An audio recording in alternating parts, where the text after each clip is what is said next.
friends, welcome back to my channel. Today I have a special video for you guys. I will be talking about some of the books I read as a Muslim before I became a Christian. So just a little bit of background information.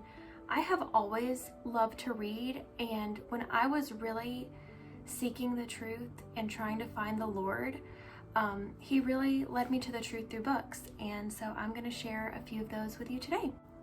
So these books are in no particular order. I just kind of grabbed the stack and I'm going to go through them. So the first one we have is called Mere Christianity by C.S. Lewis. Not too thick. It was a pretty fast read, I would say. But C.S. Lewis was actually an atheist, and so he starts this book by A, coming to the conclusion that there is a God, and B, coming to the conclusion of who that God is. So this is the first book I recommend. The next book on my stack is called Women Who Risk by Tom and Joanne Doyle. And this one was a really special one. A really good friend of mine recommended it to me. And it's a story, it has several stories of women in Eastern countries. So we've got Saudi Arabia, Syria, Gaza Strip, who all become Christians, and Jesus meets them in so many different ways, through dreams, through visions, through conversations, and it's just a really good book. It shares the testimonies of several Muslim women who decided to follow Jesus. The next one I have is a little bit similar. It's called Covered Glory by Audrey Frank. I discovered Audrey Frank through one of Islam Critique's videos. She was a guest on one of those videos and talked about this book, and I'm currently reading it right now, so I'm not done with it, but it really just takes a look at the Islamic worldview and how honor and shame work in that sort of environment and how different it is from Western culture. And yes, highly recommend this one. All right, the next one I have is really special to me because I've heard this author speak before. He's really famous. I think this was one of his first books. This is The Case for Christ by Lee Strobel. And he's got so many other books now. He's got The Case for Hope, The Case for Grace, The Case for Faith. I think he's got so many. But I loved this book because he, again, was an atheist, just like C.S. Lewis. And his wife actually became a Christian, and so he looked into Christianity to try to disprove it. He was a journalist, so he went to all these different scholars and people who had studied things about Christianity their whole life, and he went and asked them a bunch of questions to try to get to the truth, and this is a very good book.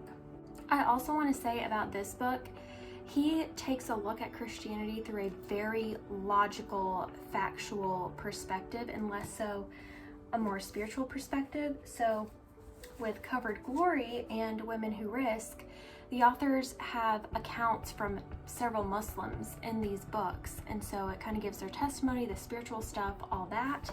Whereas I would say Mere Christianity is kind of a more philosophical book, and The Case for Christ is more of an evidence-based sort of book. So he really dives into eyewitness accounts, the history behind the Gospels, when they were written, who they were written for, the credibility of the authors, all that sort of stuff. So this doesn't have anything to do with Islam, but it is really good for learning the truth about Christianity. By the way, I will have all of these books linked that I can link in the description down below if you want to take a look. The next book was so eye-opening for me, and that is Unveiling Islam by Ergun Caner and Amir Caner. So this book was written by former Muslims, and it really just breaks down so many tenets in Islam and kind of compares and contrasts them with Christianity. So it's got a lot about the 5 pillars. It's got a lot about the Hadith. There were so many passages from the Hadith in here that were so eye-opening to me that I had to go and actually get a copy of the Hadith and read it myself. But yes, this book is very good. I learned so much about Muhammad. I learned so much about the Hadith. kind of even comparing and contrasting Islam and Christianity in a few different ways. But yes, this book is very good. So kind of along those same lines of comparing specific things in Islam to Christianity, another really good book I read was No God But One. This book, you guys, is so theologically rich, and I kind of feel like it's similar to Unveiling Islam, but it's way more in depth, it's a little bit thicker, and it's written by Nabeel Qureshi. And guys, Nabeel Qureshi was the first person that I ever discovered who became a Christian from a Muslim background. And so I have both of his books. I have this one that's strictly theological, like getting to the nitty-gritty bits of Christianity and Islam, comparing the two. And then I also have his book called Seeking Allah, Finding Jesus, which is his testimony. So this book gives his story, why he came to follow Jesus, how his background, all that sort of stuff. So I read this one first, and I read this one second. Again, this one is more of his testimony, his story, and then this one is more so just comparing the two religions and trying to find the truth. I debated a lot whether or not to put this next book in, but it really helped me in my personal life. When I became a Christian, my family was very, very upset. They were very hurt, very angry, and I had a lot of stuff thrown my way that wasn't mine to carry. I was told that I hurt the family, that I destroyed the family, I'd wrecked the family, ruined the family, that I'd murdered my past self, that I was putting my family at the very bottom, that I didn't care about them, that I didn't love them. Anyway, all this stuff that wasn't true. And so this book helped me so much. It's called Boundaries by Dr. Henry Cloud and Dr. John Townsend. And so it approaches boundaries from a Christian perspective, so it's backed by scripture.